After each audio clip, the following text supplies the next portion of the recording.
Cloud. Hey everybody, welcome. Thank you for coming to another SfA speaker event. For those who don't know Stu is a director, storyboard artist, amazing storyteller. And I have no idea how we met. I do not I can't remember. remember either. Nope, not at all.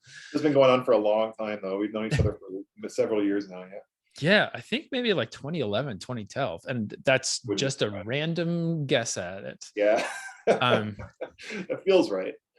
Yeah, but yeah, we wanted to talk because a lot of the mentees like in our Discord had mentioned your tweet that went viral, your handout about dealing with motivation and confidence and self-esteem as an artist, and wanted to talk to you about that because I think it's something that we all struggle with, especially now in the work from home times and whatnot. yeah, um absolutely. yes, you want to kick us off? Yeah, for sure. So, hi everybody. I'm Stu. I am a storyboard artist and director working in animation for about 15 years now. Jesus, I've worked at many different studios. I've had the opportunity to hop around a lot. I think more than most people have. Places like Disney TV, Cartoon Network, Warner Brothers. Currently at Marvel. I've worked on a lot of really cool shows. I'm very proud to say because I'm fans of them, like Steven Universe, Clarence, Craig of the Creek. I directed on the Owl House at Disney. I co-directed the Hey Arnold, the Jungle movie, which was an amazing opportunity being a Hey Arnold fan from childhood. And currently I'm directing on the new Marvel series, Spider-Man Freshman Year, which I've been on since I think November of last year, as we are kicking that off, which has been really, really fun. First time on a superhero show as well. So I'm going to just kind of structure my talk fairly loosely today because I really love responding to questions and feedback and anything that you guys may have for me to answer. But I'm going to begin with just talking a little bit about my background, how that relates directly to the subjects of self-esteem, motivation, and working as a professional artist. I'm going to talk about ways that I've dealt with those difficult feelings and kind of like, I guess, girded myself or steeled myself to do my job, or just kind of succeed in life better despite having those difficult feelings harrying me from time to time. And then from there, I'm going to open it up to questions. I'm going to use a bit of visual guides, but a lot of it will just be me talking. So I'll do my best to be as clear, concise, and easy to follow along with as possible. So yeah, number one, I guess, like beginning with my background. I was born in American Samoa. My parents had me and my sisters way out there, and I lived there until I was about 6 years old. And then we emigrated to California, where I grew up in between Fresno and Bakersfield for my entire childhood up until I was about 20. And then I moved to LA to finish my schooling, and stayed in LA to, of course, work in animation. And so those have been like the big stations of my life. Can talk more about that if you'd like as well. Along with my background in animation and storyboarding and directing, I used to teach at CalArts. I taught life drawing there for a year, as well as at the Concept Design Academy in Pasadena. I love teaching, just a sort of mentorship type vibe, like guiding younger people has always been very fun for me. And I also write and draw my own comics on a regular basis. Sometimes for collections, sometimes self-published, but often just for myself, just because this is something that I really love to do. And yeah, kind of delving into a bit of my background and relating it directly to the subject of today's talk. I'd love to just kind of get at what it was like being like, just to kind of step back into my childhood. When I was younger, like a lot of people, I think out there in general, I struggled with being bullied. I struggled with being kind of like a heavy kid and the sort of confidence issues that can come with that on the schoolyard. And I struggled with clinical depression, which is something that certainly runs in my family. And I think for all of us, my siblings and my parents, we all struggle with our own sort of issues of confidence and issues of self-esteem. But despite those things, despite those those issues kind of compelling one to not put yourself out there, I was always driven to become an artist and to make a career out of cartoons and storytelling and those things that I've always loved.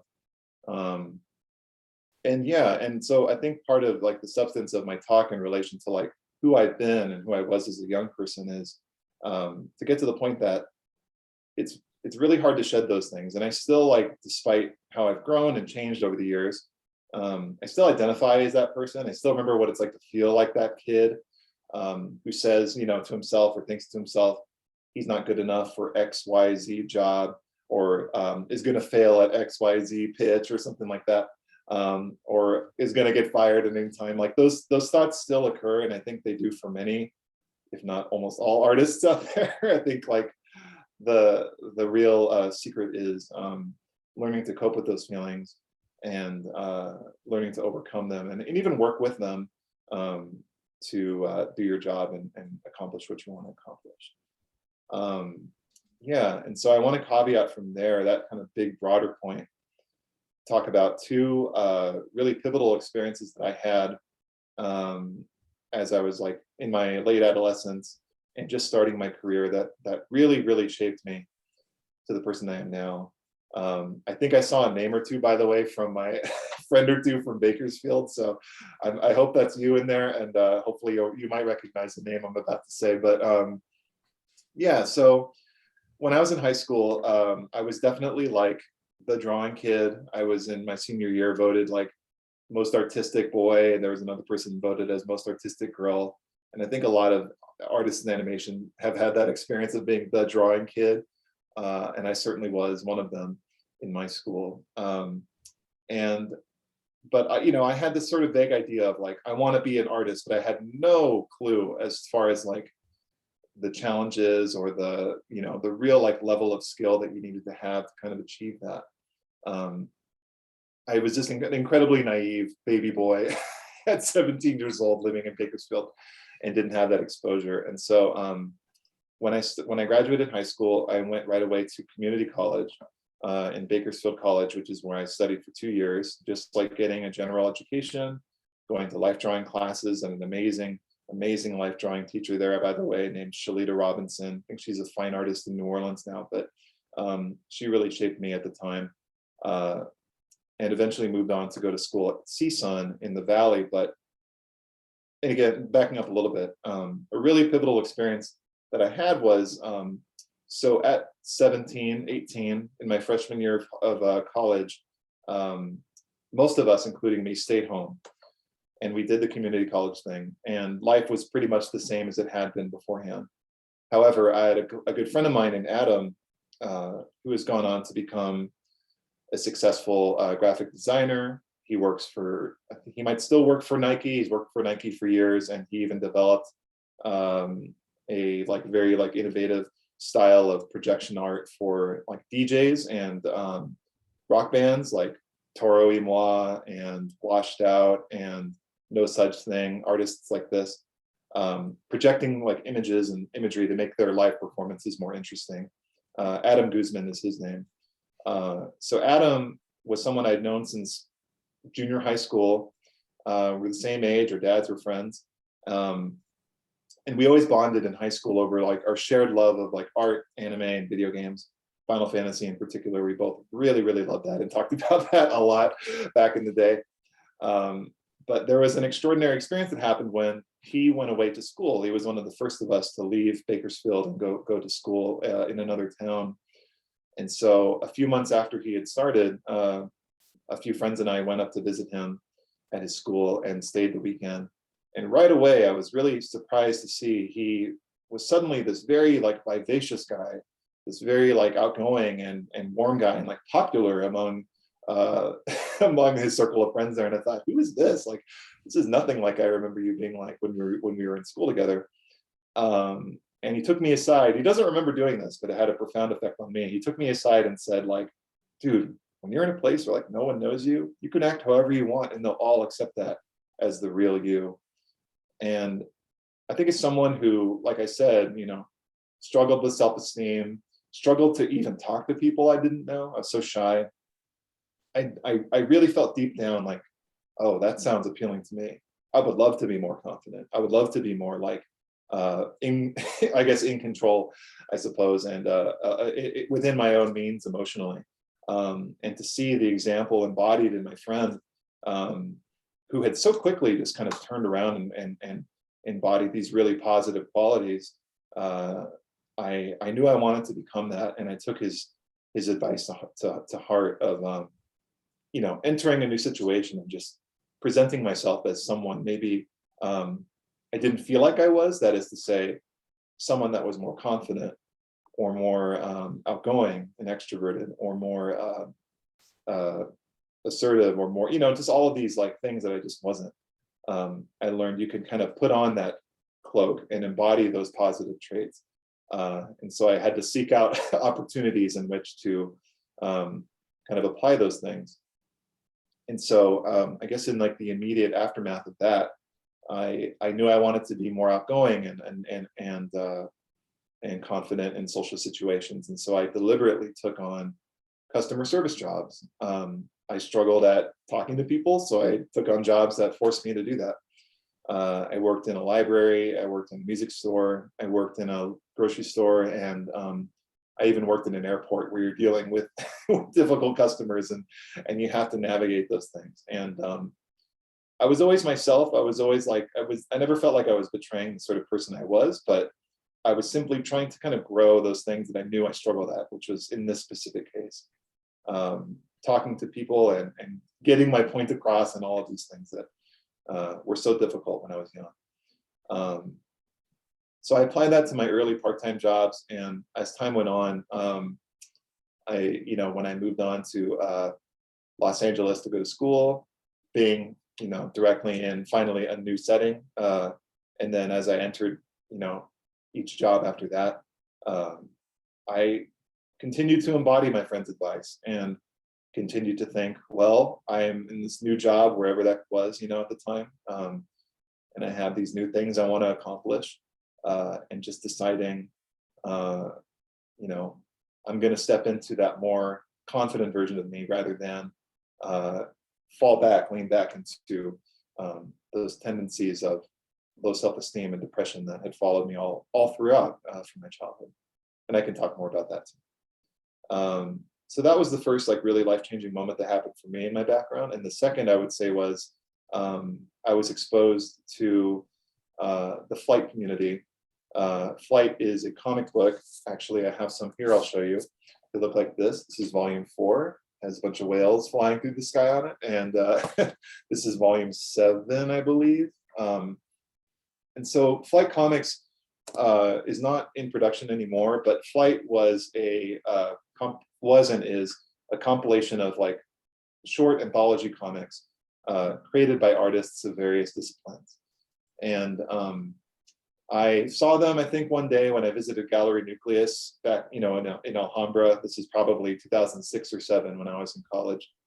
And the covers were so, you know, vividly painted and so colorful. And inside, all of the stories are like so like wildly different looking. Whoops, dropping them on the floor. Like this one by Scott C. That's like very different looking, or like this one by oh, this is J.P. Ahonen. Like everything is just so vivid and sharp and appealing, and you know, cut back to me like being like, I think this one, where did this one go? Yeah, this one by Vera Grosskol. Just again, just beautiful, vivid work. And so I found this and just thought, oh, this is amazing. Like, who are all these people? And then I looked in the back and I see these little profiles of everybody, and there are these photos of all the artists in the back here. And you know, I could tie their faces and I could tie their bios here written on the side to the work I had just seen. And I think what that did for me was, you know, I was coming from this like relatively simpler existence, just like kid from a working class background, growing up in Bakersfield, wanting to become an artist. I saw becoming an artist as like doing a job, working in a studio. But then I was seeing these people that not only were working in studios as storyboard artists, illustrators, web cartoonists, designers, things like that, but they were also doing their own thing on the side in the form of these comics. And that was such a revolutionary idea to me, that you could do a job and also do your own thing on the side. Like I didn't have anyone telling me that as a kid. And the notion of just sort of like letting your personal self flourish and being yourself within a community like these artists were, was hugely meaningful to me. And it was like my favorite comic, my favorite thing when I was in college, sort of like finding like what I like. And so kind of cut ahead to like what Flight did for me. I would go to Comic-Con every year and like beeline for the Flight booth and always buy the new volume. They'd pass it around and all the artists would sign it. And I would just stand there nervously on the sidelines like a fan, because I was. But then one day, the creator of the books, artist named Kazuki Buishi, he's the creator and editor of the books, had put a call out for volunteers to help on his graphic novel series, Amulet. I was just storyboarding at my job one day in 2008 and saw this blog post on Blogger, if anyone remembers what that is, and immediately just jumped on it. I just knew like, oh, this appeals to me. I would love to volunteer and work with this guy who's like my hero, essentially. And so he replied, he got me in, and I worked as on a volunteer basis. Oh, cool, Amulet fans, great. Yeah, look in the early volumes, you'll see my name in the back, I promise.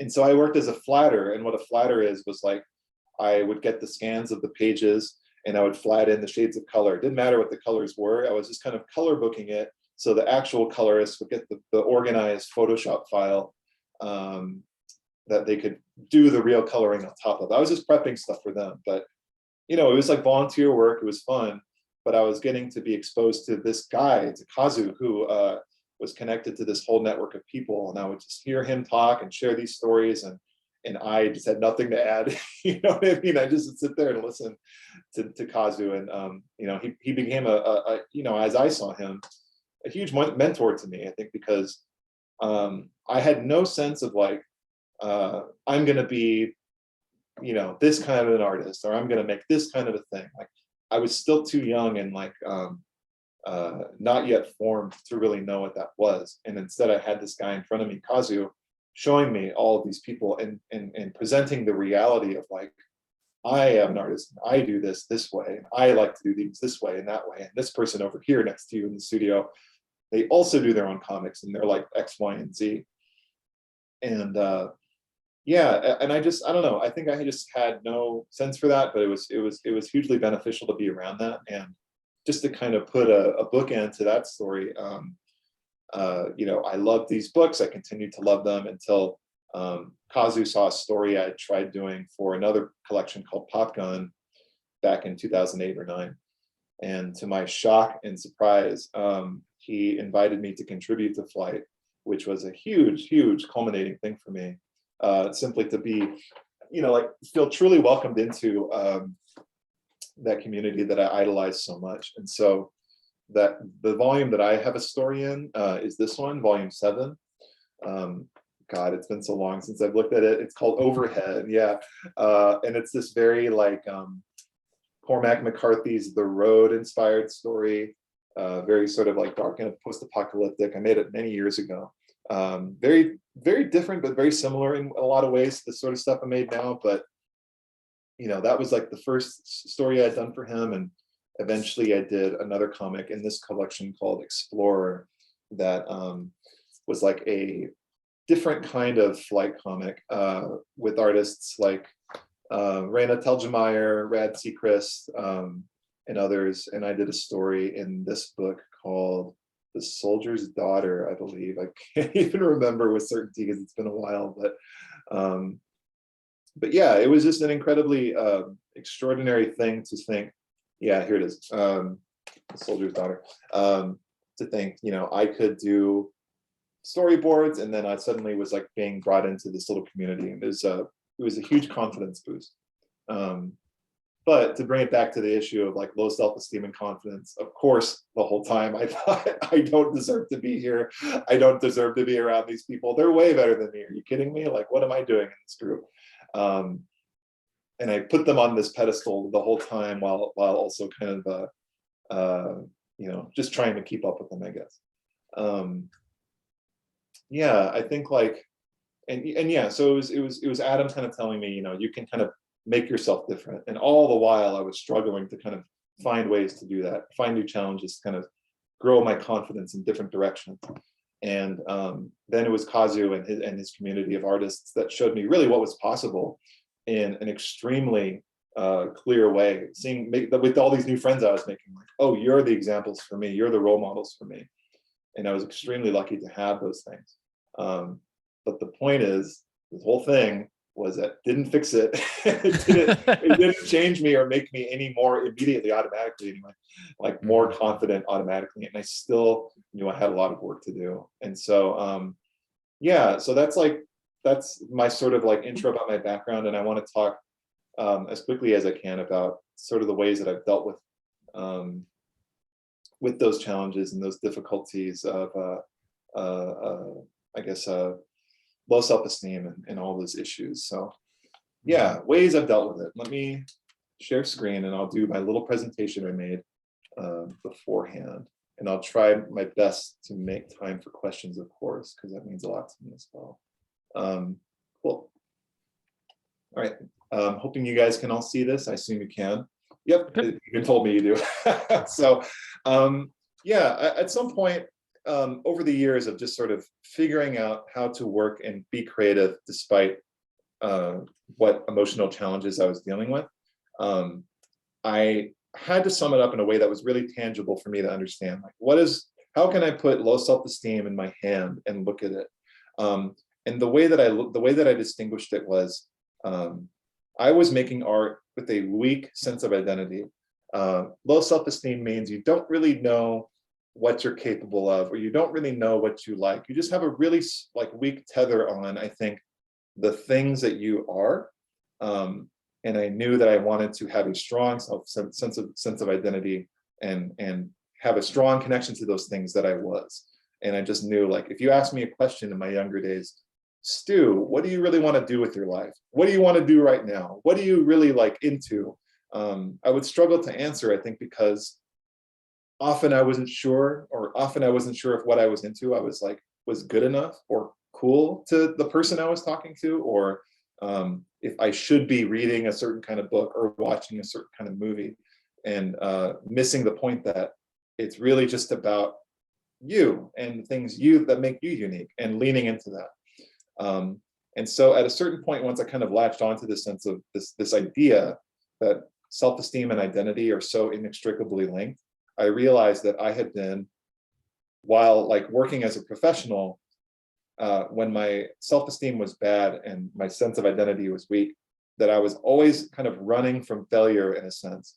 And what I mean by this is, I was always worried I was going to upset, say, the director I was working for by doing things a certain way, or maybe I had some really out there idea that was pushing the boundaries of the style of the show I was working on, but I would hesitate to do that because I think, oh, they're probably not going to like this. Oh, they're probably going to hate this. And it's always kind of leaning again towards those sorts of things that I always thought I should be doing, or that, XYZ director / producer thought I should be doing. And then eventually, I think once I kind of grew tired of this, and this is like the story of my life, really, I decided to develop a strong sense of identity, to run towards the things that I loved instead, and to not as it's a balance, honestly, but to not as so overwhelmingly be focused on this specific emotion, and instead to focus on this. And so my goal became, how do I develop a stronger identity? And this is where the more tangible advice, I think, kind of comes into this. So I kind of realized, and this is all more or less on tuition, based on intuition, excuse me, constant experimentation, reading books on, self-help books and various things. I came to this conclusion that I needed to work on the identity I already had, or I guess focus on the identity I had already formed, while also developing the identity I wanted to kind of make for myself, tying back to sort of Adam's advice of you can become whoever you want to become. And so what my formed identity means to me, and same for you guys, is all the things that I just really, really like, or the things I really dislike, and just really kind of remembering what those things were and really owning that. As well as those connections with your friends and your family that have always sort of fostered that sense of who you are. And how this is useful is I'll just give an example. I'll be working on some various project. I'll be on storyboard 6 or 7 on some sort of season of a show I'm working on, and I'll feel very adrift creatively, and I'll feel very like kind of empty and thinking like, what am I, like I haven't drawn for myself in a really long time. I don't really want to draw for myself. I don't feel motivated, but I knew I should. What's going to help me kind of get back into that? And I always knew it was just kind of returning, at least to start, it was always returning to those things that I really loved from the start and really motivated me to be an artist from the beginning. And so just to kind of share, like for me, that would be like old Simpsons from the 90s are always so incredibly inspiring to me. And so I'd watch that to kind of like refill my creative juices. Or I would play old Square Enix RPGs from the 90s, like Chrono Trigger or Final Fantasy VI or the PlayStation Final Fantasies, because those always inspired like me with a certain feeling of storytelling that I really love. Or I would listen to bands that I loved in college, for example, or just at a really impressionable age when I was kind of first becoming a professional artist, like Wolf Parade, for example. That's one band I could just always just get into, or Bright Eyes, bands like that. And then just talking to those valuable members of my family and my friends that can clearly see who I am, because they're not in my head constantly, kind of missing, what's that expression of missing, seeing the forest for the trees. I forget how that's worded, but yeah, they had a strong sense of who I was and could help kind of remind me and ground me in that. So I would return to this. I would return to what was already there and I'd maybe lost touch with. And then I would develop my identity into something new, into some sort of new places that I wanted to take it. And I sum that up in 2 points of like delving into new hobbies and then doing things the hard way. What I mean by delving into new hobbies and why that's important, at a certain point when I was feeling very, again, like adrift creatively and adrift in terms of my identity and sense of self, I delved into things that I knew I always wanted to try, and things that I knew I was always kind of be a little afraid of as well. And the specific examples I give are, I'd always known I wanted to learn a language well. And so I started taking classes in Samoan. I'm half Samoan. So I took a term of a class there of the group called Lingafa that's based out of Los Angeles. And I also started studying Japanese at Fuji School, Japanese school based in LA. I really took to the Japanese studies in particular. It just kind of gave me the experience of connecting to another culture on their terms. And I think when you do that, when you're speaking a language that when you start, you have no idea what any of it means. And then a year later, suddenly you're doing that. That's going to naturally kind of, give you a sense of confidence in a way, in an arena or a particular subject that you wouldn't have expected. Another hobby I got into was Lindy Hop, which is a form of ballroom dancing. It's very like fast and frenetic and active. And I would go to school classes at a school called Lindy Groove in Pasadena, where I was forced to move my body more than I was used to, and learn these moves that I was certainly not used to doing, and like ask people, complete strangers, to dance on the dance floor, which was something I really was certainly not prepared for. And the exercise, of course, naturally gave me a sense of confidence, but I was just kind of following these threads. Then I knew, this seems interesting.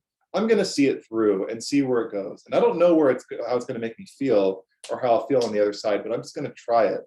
And so that's what this meant for me. And it definitely helped kind of grow my identity out that way.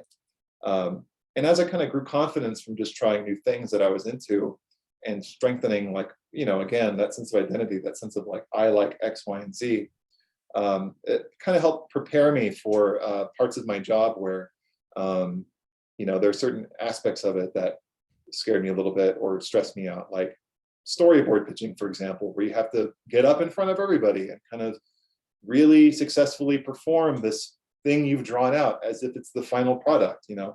It's this whole performative thing, and deciding, even if I suck at this, I'm going to give it a try. Even if I'm scared of this, I'm going to give it a try. And I think what's nice about that is, like, the benefits to just trying things that you're scared of and getting less scared of later, they require very little explanation. I think it's all kind of right there. You just try it and you get better at it. But no one can really tell, unless you tell them. You don't have to. No one can really tell how scared or insecure you might be in trying a new thing. And you'd be surprised at how often they all just simply want you to succeed. You're putting yourself out there, they want you to do well as well. Yeah, and so these are the sort of like two big pillars of developing myself that I was really leaning into: who I was and who I wanted to be.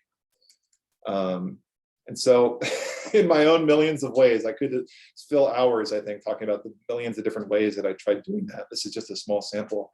I experimented with that for years and years.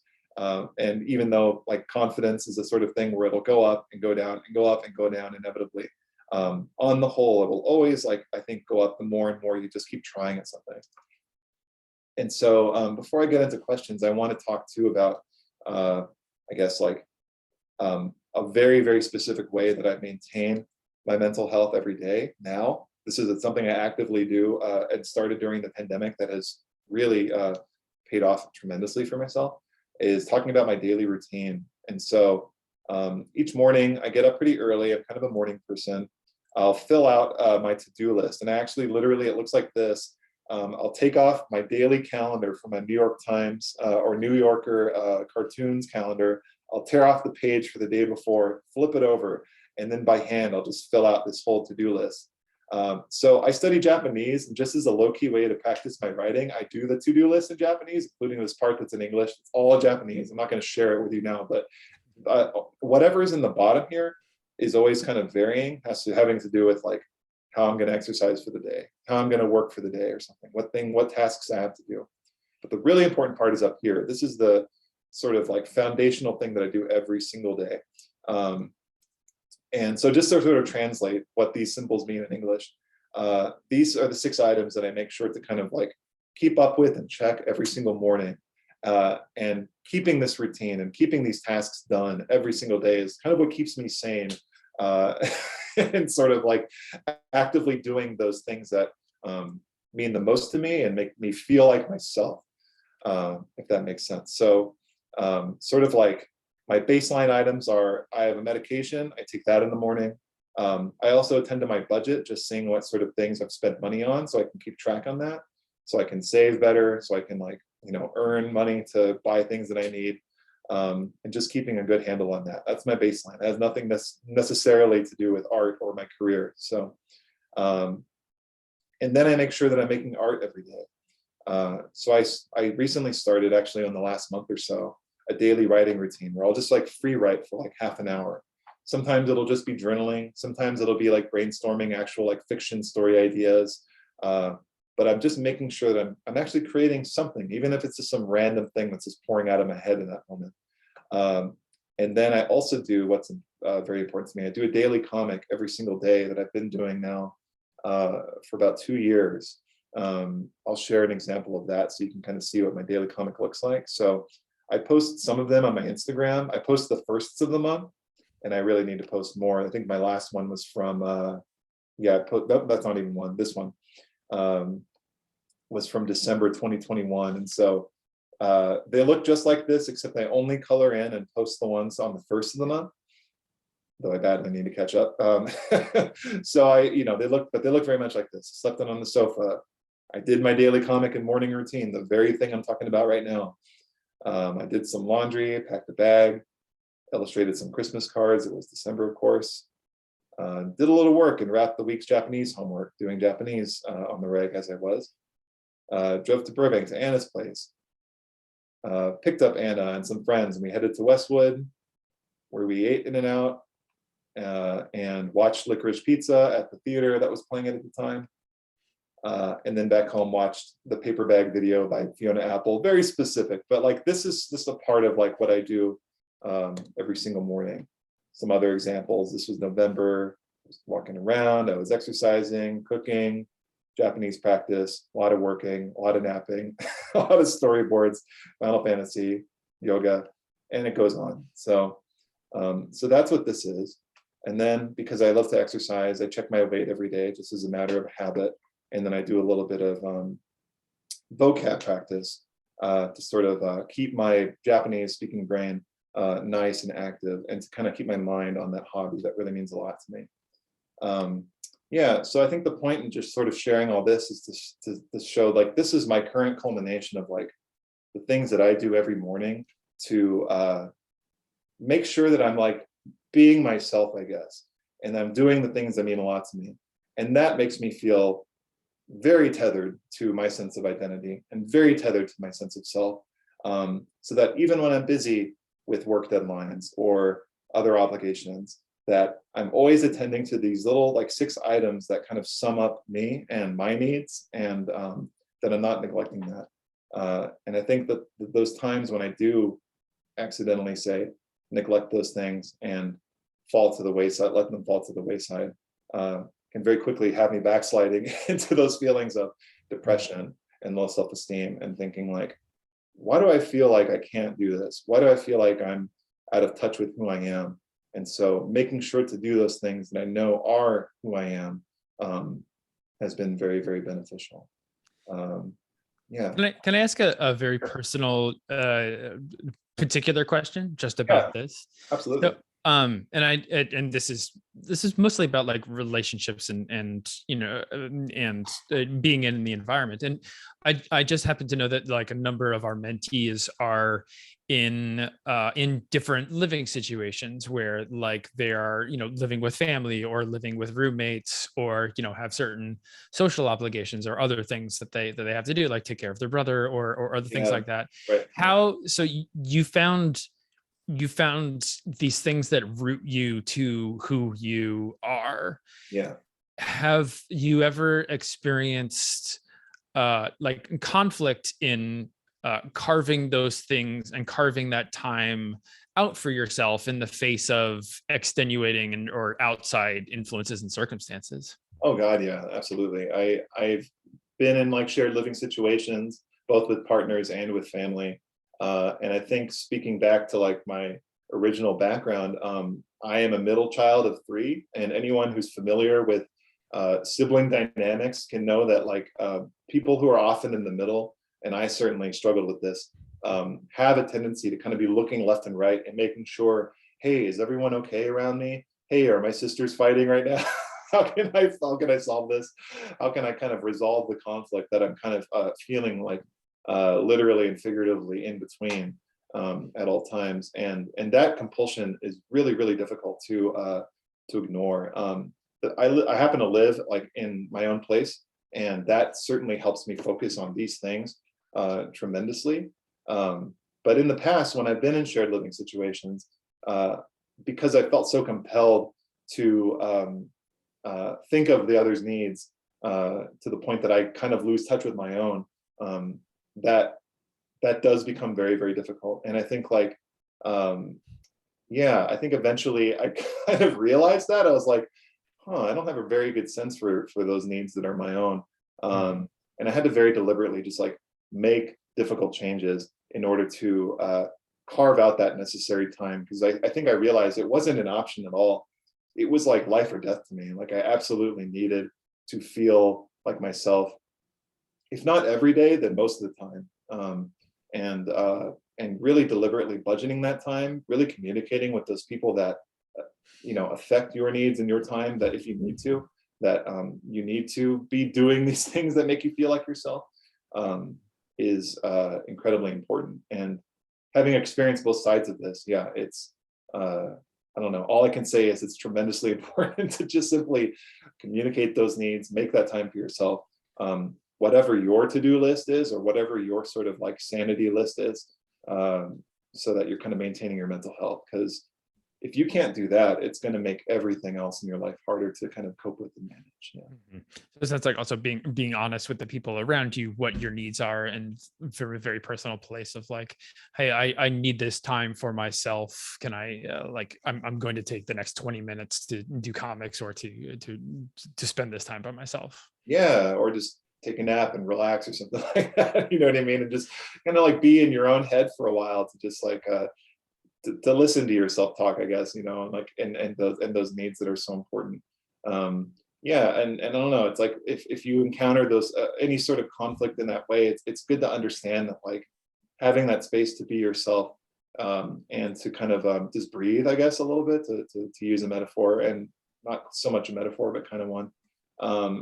It only helps the connection later, because if there is any issues, when you have that space, you might be able to kind of make a list and see various certain important things that you might have to deal with. Or I don't know, if you're having some sort of an issue communicating with someone that you depends on you, or you depend on, or something like that. It's just always helped me to have that little carved out time to step away and breathe, to just gain perspective on whatever work related or social problems may be overwhelming you at the time. Yeah. That's great. That's great. Yeah. So I want to, this is kind of the time for questions, correct? Yeah, I'm ready. Understanding. Cool. Yeah. Yeah. So people feel free to throw out more questions in the chat. But I do want to get to Mike Couture's question. Sure. And I feel like the essence of it is that Mike feels like that a lot of like animation artists connect to specific properties like anime or Looney Tunes or genres or whatnot. And maybe feels like that they're not connecting in the same way to those properties that, that a lot of people in the animation industry maybe connect with, or like, I really love Looney Tunes, or I really loved anime, or I really loved this, and this is what I wanted to make. How do you, I don't know, how do you feel about just general connection to media properties about people in the industry? Do you find that people are like, do you find that there is that kind of groupthink of like, yeah, everybody loves Looney Tunes, and if you don't like Looney Tunes, then you're not going to be in the industry? Oh, interesting. So Mike's concern has to do with like, oh, I need to kind of be into these certain things to kind of thrive and succeed. Is that sort of what he's thinking again? That's what the question sounds like. Yeah. Yeah. I feel like, and I'm sure you've experienced this yourself, Jim, like there's so many different pockets of influence and so many overlapping pockets of influence, I think, among animation as an industry in general. And that applies to, I think, any sort of like large social dynamic. You're going to just find your niche, whatever that is. And so I think because I'm a person who's worked at many different studios, I've had people who haven't had that experience like ask me, what is it like working at Disney? What is it like working at Nickelodeon and stuff? And my very narrowed down version of that was like, I would always say like Nick is like the party animal studio, because they have really good parties and a lot of free food and like a lot of really fun outgoing people work there and stuff like that. And I jokingly say, because I love Cartoon Network and I have a lot of great friends there, but I would say that CN is sort of like art school to me, because it's a lot of like very intense thinkers and really like big ideas. And I think they're always kind of pushing the boundaries, I think, sooner than a lot of people like shows like Steven Universe, when I worked on that, certainly did. And yeah, I don't know, everything was sort of different. So to Mike's question, yeah, I don't know. It's good to just kind of like what you like, and whatever you like, you're going to find people that like that too. And you're going to find people that hate those things that you hate. And the bond over that as well. Like, it doesn't necessarily matter. And I think you're going to find more people that are interested by that might say, oh, you like that show? I don't know about that show. Tell me about it. Than you are going to find people that are just like, oh, I don't like that show, and then turn their back. I feel like the latter is far less common, and who wants to hang out with people like that anyway? You're gonna find, I think there's the more you put yourself out there, the more likely you are to find people that have those shared interests, and there's plenty of room for that, no matter what you're into, I think. And I do feel like that there's maybe the impression of like gatekeeping of, if you don't know, like to bring a very specific example, if you don't know every single Bob Clampett Looney Tunes, then you won't get a job on this particular show because they're all fans of Bob Clampett. But I find that that's not true at all. Oh no, I have a really close, I'm thinking of a close friend of mine who's extremely knowledgeable about Bob Clampett. And it's often like, how come you don't know that? Whenever in this, like you're illustrating this very person in my mind. But no, that's a great point. I think like talking about that sort of like gatekeeping mentality, I do remember that. I think in my younger years, and I do remember that in school, I think this, that thinking that you need to learn certain things. I think from a perspective as a director, the most important thing that I look for in like younger artists is, I think I could sum up in a few points, I guess, is obviously skill set, the fact that you can like draw or do the thing that you're meant to do, and reliability that you can like manage your time and hit your deadlines and complete a schedule and respect all those things. But along with that too, I would say just being a cool person and like being open to criticism and open to like, hey, you need to do this better in this way, and like it's no hard feelings, it's just like I'm trying to help you do your job better. All of that is way more important to me than how big is the library in your head of like shows that you know and movies that you know. I think I insecurely, even when I was younger, thought, oh shoot, I was boarding, but I'd never like taken a very strict like storyboarding class, even though I had been storyboarding for years. I at one point took a class at CDA just to kind of feel like I had that. But I don't know, I think like on the job experience, it's a very cliche to say, but on the job experience trumps any of that sort of like scholarly learning most of the time, just because it's so much more applied and it's so much down to earth. Yeah, and I think as long as you can like sort of feel something out and produce, that's more important to me than like how many Bob Clampett shorts you can reference in your storyboard X, Y, or Z. So like, I don't want to see them. I want to see you. And I think that's the highest goal you can kind of aspire to as an artist, is to let your selfness speak through the work that you make. And so anyone can kind of feel that life in it. And they can kind of see you in it too.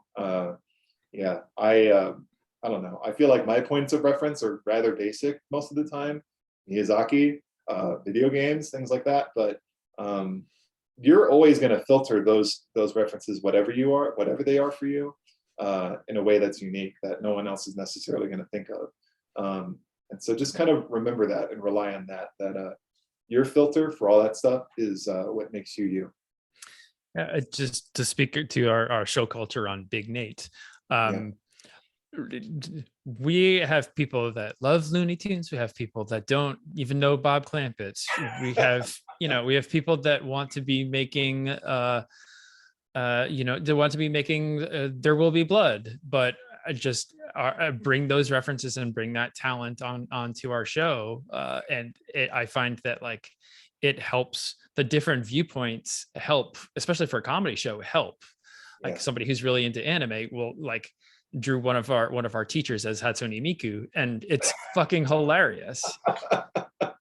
And like that perspective, somebody who is so into something that isn't necessarily what I'm into, but brings that outside perspective, makes the show richer and makes the work richer.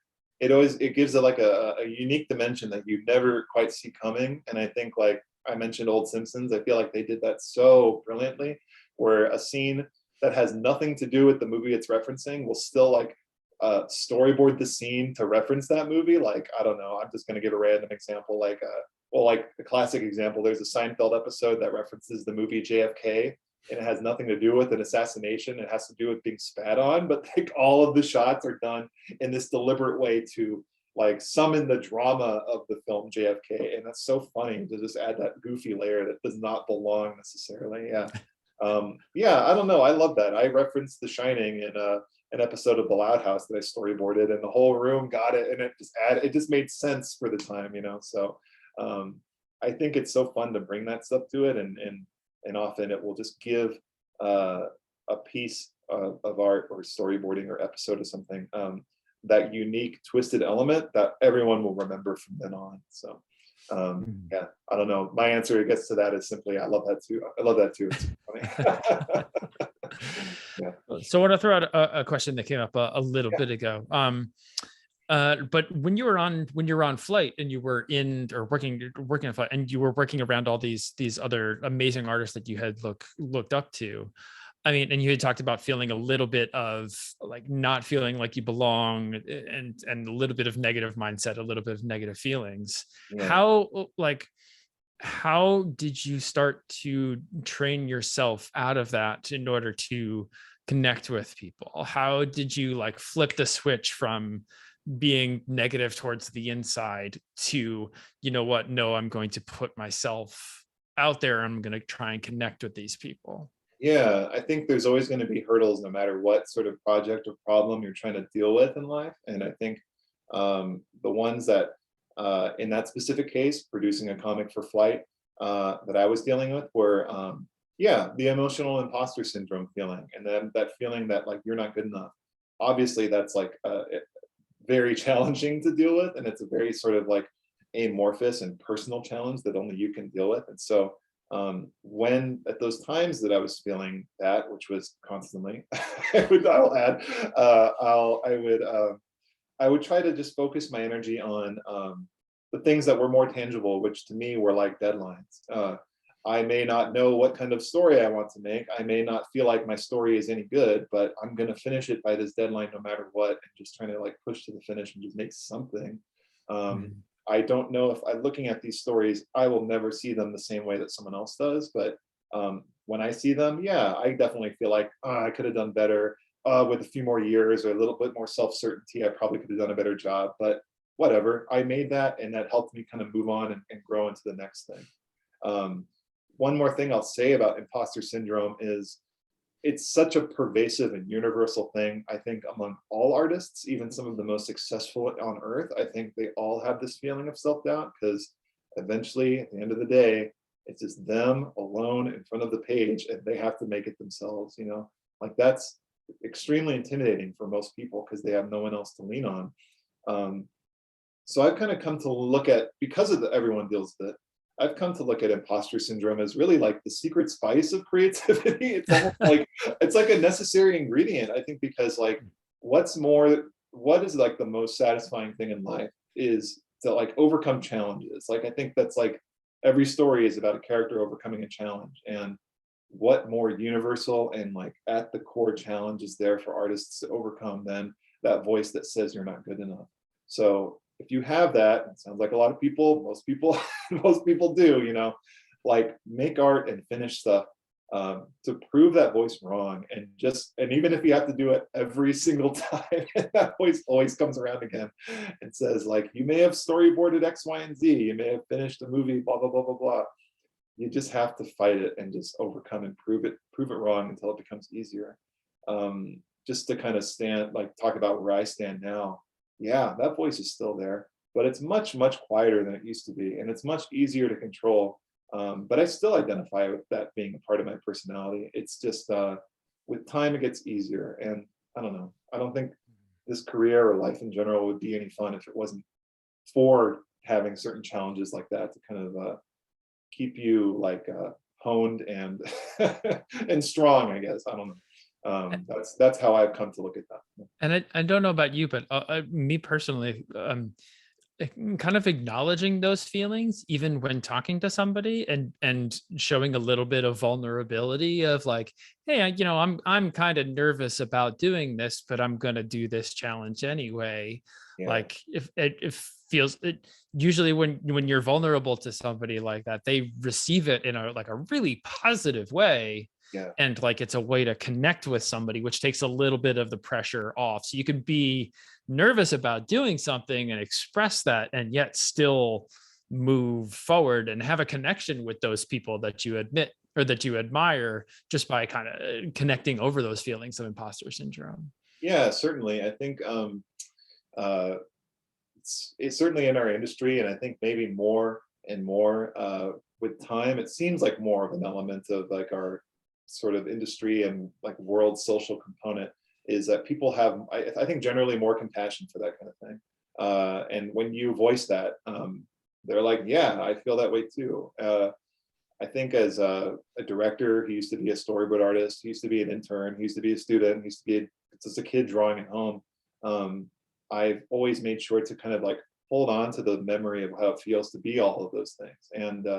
And like I'll never forget what it felt like to be like an intern just starting out or a storyboard artist with like no chops whatsoever, you know, like I'll never forget what that feels like. And so like I'll you know, with people that I work with, board artists or whomever that I work with, I can sense that. And, you know, I just have all the compassion in the world for that. And so I don't know, as a director, it's important to me that if someone is feeling that way, sometimes what is more helpful than anything is to say, yeah, I know how that feels. And in fact, I feel that way a little bit too. And that's okay. We're still going to do it. It's going to be fine when it's over, you know? I don't know. That's always meant a lot to me. I think just knowing how that feels and lending that support, being vulnerable, like you're saying, you know, to kind of pay it back. Yeah. So to take the topic head on from Leanne, Uh-oh. how do you deal with failure? How do you deal with rejection letters? Oh, yeah. I mean, I've been lucky to that it's, sorry, it's kind of like catching me off guard a little bit. How do I deal with failure and rejection? I think like maybe, I guess what a failure or rejection letter is, that sort of imposter syndrome feeling like writ large and maybe feeling like it's kind of made manifest. But I don't know, maybe the way that's helpful to kind of express how to deal with it is to sort of express what that letter means from the other side, from the people writing it.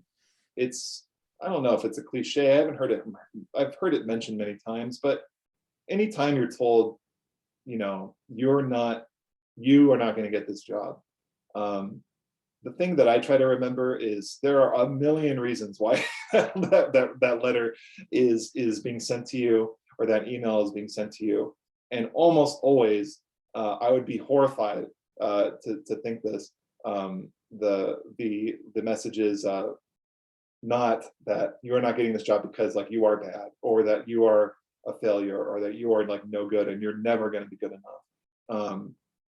If I'm in a position to have to send that letter to someone, I would I would be horrified to think that's why I'm sending it. You know, like most of the reasons are because you may not stylistically be the right fit for the job, or you may not have the experience required from the perspective of the hirees, that maybe they'd rather go with someone that's been doing it a little bit more. No hard feelings. It's just like there's someone else that's in mind for that.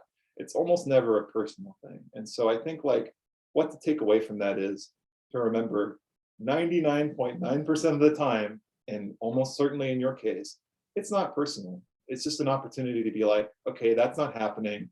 I can close that door from my brain and not put any more energy into thinking about that opportunity, and instead divert that energy to something that's actually useful, like, I don't know, outreaching for other jobs, applying to other things, developing your portfolio and going to classes and spending time in communities that foster that confidence, being around friends that make you feel good, you know.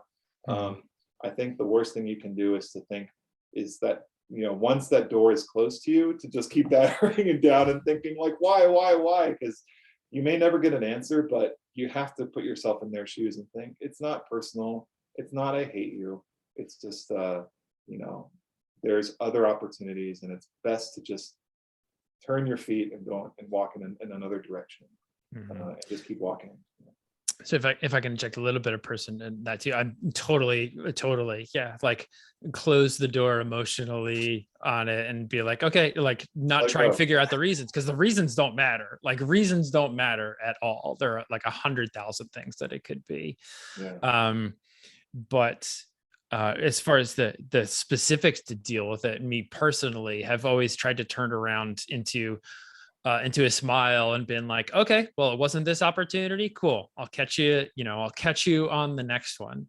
Yeah. That like every rejection or every failure it's an opportunity to have been noticed for a small period of time. Yeah. And you stack up enough of those and your work starts getting better. And then eventually it turns into a yes, because you've also proven that like you can take it. But like, cool, I got a no on this one.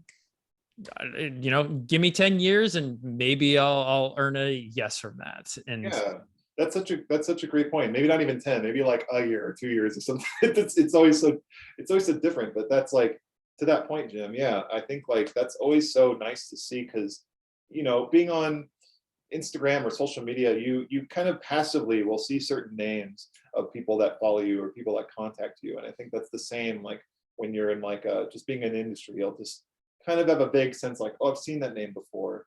And so sometimes, you might be in that position where like a hiree or somebody, that you look up to in the industry may not give that opportunity to you that you're looking for in that time.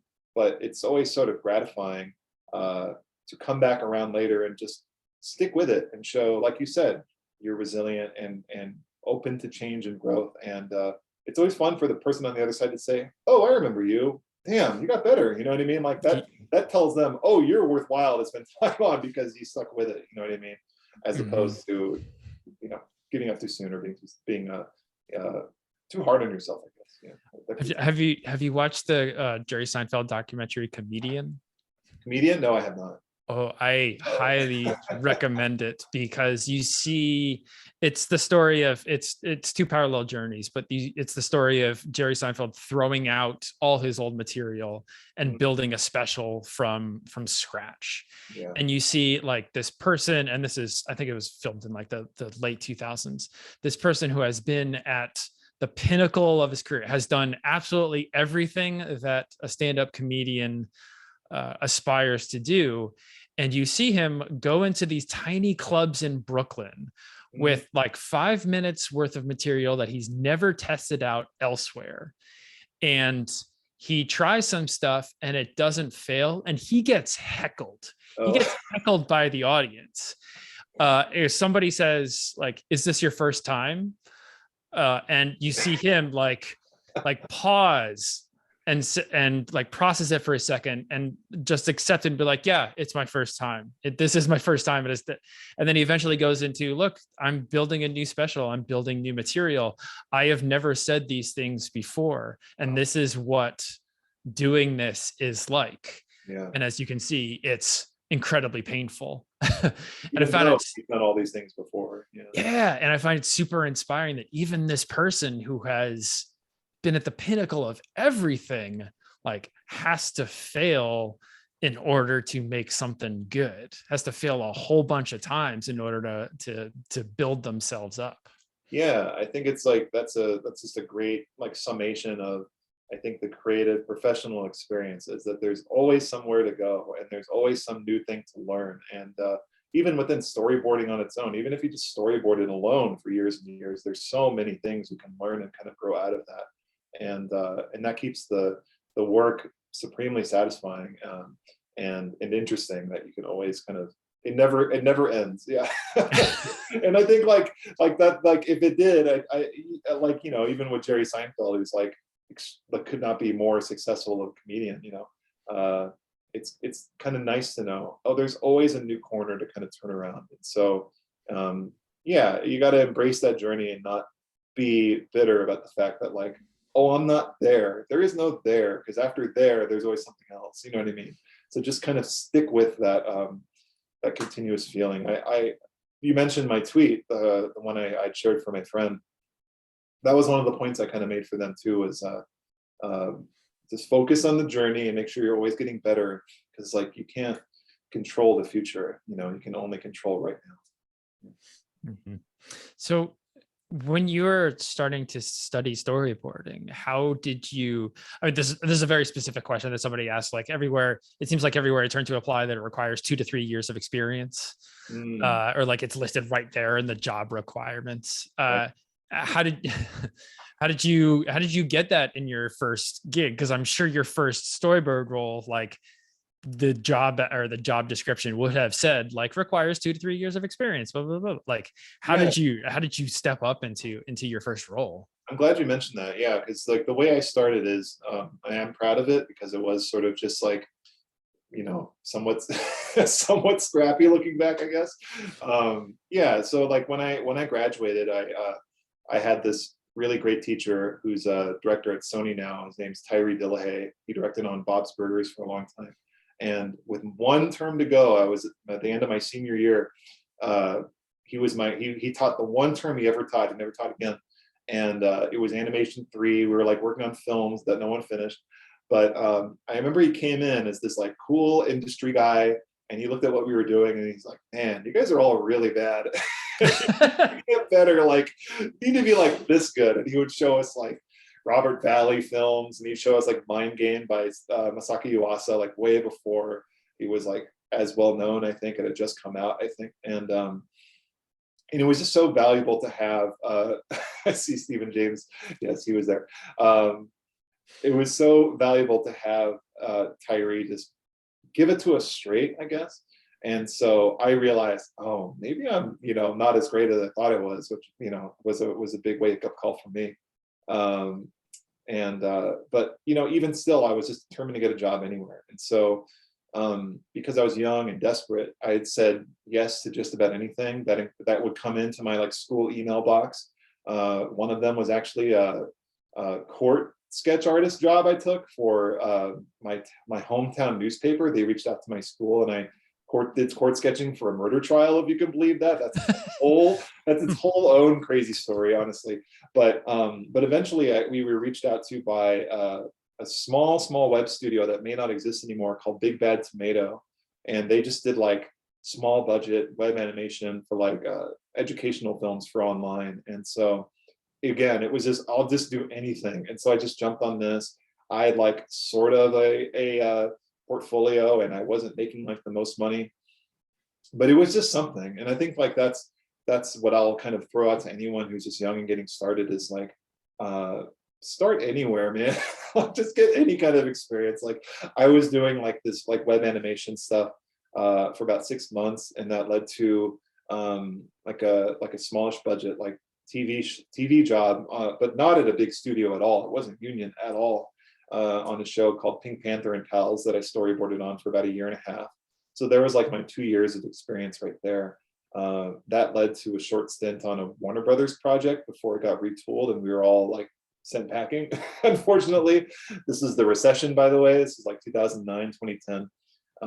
And I was unemployed for a long time after that. And so, yeah, I just got it. I got it from just small studios that I just had to throw it out to anything that would accept me, because I knew I wasn't good enough for Disney at the time. I knew I wasn't good enough for CN or any of that stuff. I would even see my coworkers at that small studio and think, damn, I need to like get so much better, And so I was just starting anywhere, doing what little I could, but always looking around me for, role models, people to look up to, people to kind of follow in their footsteps, and just grow as fast as I can until I think my first name recognition show was Futurama, and Futurama was like 5 years into working in animation. So yeah, my start was what it was, but I'm super grateful for it. Yeah. So I don't know, throw it out to anywhere if you can. Yeah. It sounds like you never know where you're going to end up. So because you don't quite know where you're going to end up, you can't necessarily plan every single step leading to that, because God only knows where things are going to take you. So just try anything, whatever you can. Yeah, there were certainly times that like there would be some dream job, and I'm like, I know this is so for me. I know this is, and then I didn't get it, and it was extremely disappointing. But in retrospect, like my life moves on, things change and happen, and every time I'm like, thank God I didn't get that job. It's like what happened would not have happened. Yeah, and I'm so grateful for what did happen. So I don't know, like take what opportunities you can get, and when you're in those opportunities, just give as much as you can to it, so you feel like be the biggest booster for wherever you're at, because that's just going to help you have a good time. Mm-hmm. So how do you stay motivated? So you do a lot of your own personal stories and a lot of your own comics, and a lot of things that express who you are. And it seems like you're very connected to who you are, or at least have been building that over the years, like very connected to who you are and what you want to express and what you do. But we're in an industry where we're not necessarily paid to be expressing ourselves, our own artistic selves 24/7. So have you worked on shows that you haven't initially connected to? And if so, how have you gone through that? How have you worked through that? That's a tough one. I think in terms of like if I lose the thread, please bring it back to like for me, that is Gotcha. like staying motivated on shows that I may not fully connect with at first. But yeah, I think what helps me like I'm not the most like naturally self-motivated guy. I've always really admired artists who just would like have ideas and just were so compelled by those ideas, they just do them and they just make stuff. And I would just be at the page blank and full of doubt and freeze, you know. But what I learned, and this is just again having to look at myself, I learned I was really, really good at like taking an order, like like doing a deadline and seeing a job through. Like I use this metaphor of like a castle. Like I'd rather be I think I'm better as the knight than as the king, because I feel so much purpose and so much fulfillment in serving people that I care about and like doing things for them. And so how that translates, I think, to work is like, give me a deadline, give me parameters, and I'll do it. I'll do it really well. But if I have no one telling me to do that, that's really challenging. And so like I had to craft that to-do list. I had to craft that sort of like method of self-accountability that's very, very instilled now, to make me feel like I'm making myself do something, you know, because otherwise like I'm not going to do anything, you know. I had to like literally like create like an external part of myself for that. So that's how I stay motivated, is as someone who's not naturally gifted with self-motivation. So but yeah, I think on shows where maybe I struggle to connect with the material, yeah, I think like as years kind of went on in my career, I always strove to be the kind of board artist or artist in general who could thrive on any show. And maybe what I struggled with on shows that I didn't fully connect with at first was simply like feeling like my work or my boards just weren't hitting right. And so I needed some sort of external compass to kind of guide me and kind of like finding what that is that was really good. And so the way that I did that was often early in my career, I would, among the board artists, for example, even if you're a revisionist, it doesn't matter what position you're in, there'd be like one artist in particular that you will really, really vibe with. Like their art, their work will just really speak to you, or they'll have a lot of the same influences. And when I was really learning in my early 20s, I'd find those people on the various crews I was on and just say, I'm gonna basically study what it is about their stuff that really works and just apply it to myself. That certainly helped me grow. And I think passively it helped me connect with certain material. Yeah, I hope that that kind of answers the question a little bit. But yeah, I would just kind of find my role model on the show and try and apply what worked for them and apply it to what I was doing.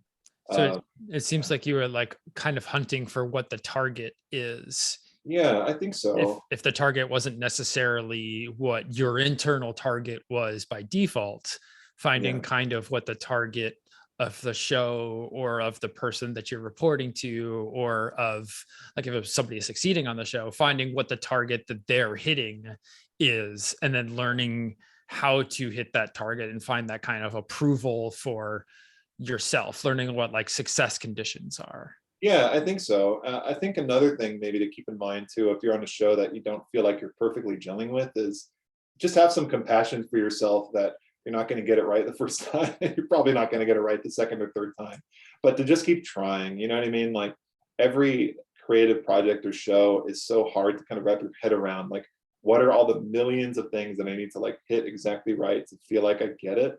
I don't know. That's like advice number one, I guess, is just like, know you're not gonna do perfectly, and on that first try, just don't be too much of a perfectionist and beat yourself up about it. But I think on any show, even if it's like let me think, I'm trying to think of a specific example of like a show I maybe struggled on at first. Might have been Futurama, perhaps. Like Futurama's got this really big cast and really big adventures, but there's always going to be something in that show that you're going to latch onto in particular, into a show that you're working on that you just really, really love. Like maybe you really love to do the action scenes or something like that. You can ask your director, can I please just do the action scenes on this episode? Or can I please try something else if you want to switch it up? Or maybe you love like character interaction or drama, or like two people talking in a room about their feelings. I know I love that. And like, you know, kind of like being drawn to the specific aspect of a storyboard that that really draws you in. You may not love everything about a show you're working on, but you know, there's going to be something, I think, to kind of land on. And then if you find yourself in the case that there's nothing, maybe, I don't know, maybe it's just simply not the right thing for you. But I think generally speaking, there's always a little nugget within every project that you might find to be your thing, or that you might find to be one of a few things that you really just love the most. A personal story about that. I was when we were talking about myself joining Big Nate, Yeah. and I started reading the comics and started reading the books, and was kind of scared because reading them, I was like, I don't like Nate Wright. I don't like this main character. And I feel like I'm supposed to, like I feel like I'm supposed to be on his side. And then, talking with the EP and talking with like other like talking with kind of the creator of it, Mhm. of Big Nate, it became clear that you're not necessarily supposed to like him. Mm. So what I connected to about the show was just beating the shit out of him with comedy. And like I don't really like this character, and maybe the audience might not too if I'm having this emotional response. Mm. Like he thinks he's awesome and he thinks he's God's gift to the world, and it's our job to beat him down with life for comedy. So like even like being honest about how I felt about a character or about particular storylines, like helped me process it and bring my own sort of thing to the show. Yeah, I think what your point is making me think of like something that is so pivotal with any artist, any director on a project. There's not really any right way to do something. It's just sort of you're being asked to do it your way and hoping that your way more or less lines up with your producer's way or your director's way, and that you're all kind of more or less like thinking along the same lines. And occasionally that car is going to go off the track, but everyone is all trying to kind of steer it onto the path that feels the most right. We're all figuring it out as we go. Like I currently work on a Spider-Man show on Spider-Man freshman year, and like speaking about Spider-Man, a huge cultural character in very general terms, that is to say, without spoiling anything on the show I actually work on now. I've never worked on a superhero project until this one, and like I kind of gathered from friends who have worked on a lot of action shows and superhero things that like staging complex fights, for example, was like considered really, really important. And I thought, oh, gee, I haven't done all that much of that, but I'll have to like figure it out as I go. So I felt a little bit out of my element in that way at the very start. But what I did, I had to find what is the thing about Spider-Man that I really identify with. Oh, of course, it's Peter, sweet, full of doubt, like insecure teen boy Peter Parker. Like that person that we all love. You know what I mean? That side of Spider-Man that's so interesting. So let me ask you, what was that interview process too? When like they're talking, because I assume you interviewed for the particular position, or what was the interview process like? Did you say like, yeah, I'm not sure I can do the action stuff, but like, I understand this about the character? Sure. Yeah. No, I'll be upfront and I'll just mention the executive producer is someone I've worked with closely before, Jeff Trammell. We worked on Craig of the Creek together, so that baked in relationship certainly helped with the interview. But like what I remember specifically, what I brought to that interview was I worked on Hey Arnold, the Jungle movie.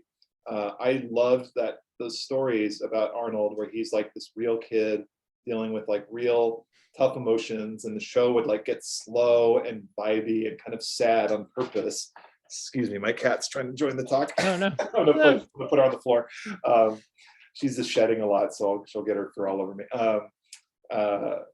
Yeah, and so but it's about kids like in a city living their lives, and I loved that about that show and that movie, working on it. And so I remember citing that as like a big influence of like wanting to see the life of Peter in New York City. Speaking again in general terms, I'm not spoiling the show in any way here, but spoil that it includes Peter Parker. Yeah, like Peter Parker in general. We know he lives in New York City.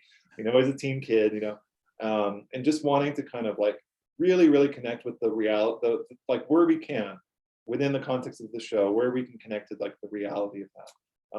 And one thing I tell my board team a lot is like, I love to like make the show cute when I can, And what that means to me is like seeing Peter be vulnerable, maybe even as Spider-Man, seeing him be vulnerable in like goofy ways that are very like down to earth and relatable and teen-ish. I don't know, that was my little sort of corner of the show of just Spider-Man as a character, speaking generally, that I love, but I know many other people love too. Just because I know how that feels. I know how to be. I remember that very, very well, of course. So pouring that in and figuring out the action stuff along the way has been more or less my approach. Yeah. It seems like since you had built that kind of honesty, not only with yourself, but with the people that you work with about what you can bring to a show or what you're excited about, it seems like it seems like when being hired, people know kind of like what you connect to and know what you're about and know like what, when they meet you or interviewing you, know what they're going to get, know what drives you and know what you're interested in, because you've built that like self-identity of saying, this is what I'm interested in and this is what I can bring. Yeah, I think the more you kind of put that out there on the job, through conversation, on social media, yeah, it just kind of builds externally like an honest portrait of yourself, and people are just going to identify with in all the various kaleidoscope like way we can kind of describe who we are. Yeah, I don't know. How did you, once you identified that stuff, how did you start bringing it? And I will want to wrap this up too. Sure, so sure. like last minute questions if anybody has them, but Yeah, once you had identified those things, like how did you start bringing them to both your personal and your professional work?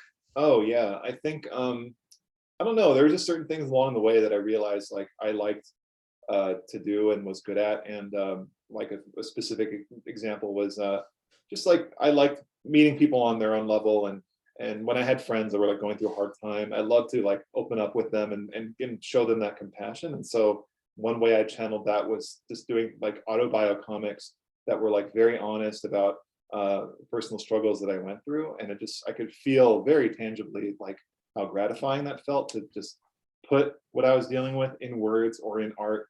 Like I did a comic called Dream Dream Dream that had to do with like grief from like, my cat is behind my computer right now, like grief from like nearly losing a pet. Excuse me, I'm just gonna move her. Yeah, she's gonna join us.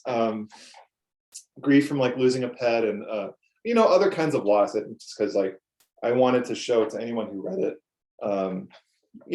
this is how that feels, doesn't it? And because I love reading a story where something you deeply identify with is just right there, and you just feel a part of something. You feel so connected to other people when that happens, and I don't know, I like to provide that for people in my comics when I can, or just connect to that in my work for animation in the times I'm able to. So, and her name is Spotty. She's actually my sister's cat. I'm fostering for a time. Yeah. She's funny. Well, Stu, thank you so much for your time, and thank you everybody for coming. Do you have any last advice or any last summation words for people? Yeah, I don't know. I just hope my talk was of benefit to you, and I love talking like this. Feel free to reach out if you have any specific questions on social media at Stu Livingston. I'm very easy to reach there. But yeah, it's just a continuous struggle. It's a continuous process, and it's one that I'm always thinking about and working on every day. And so it gets easier, but it doesn't stop. Let's leave it there. Yeah. Yeah, it's like exercising. You never stop exercising. There's no end game of exercising. You just keep doing it. Exactly. Yeah. There's no end game. You just get better at getting better at it, I guess. It's a kind of weird way to put it, but very true to me anyway. Yeah. Awesome. Well, thank you again, Stu. Thank you so much for your time. Yeah, thank you, Jim. Cool. Thank you everybody for coming. We'll have this up on the YouTube probably by the end of the day. Cool. Thanks everybody. Awesome. Thanks a lot. Have a good day, everybody. Thank you. Bye.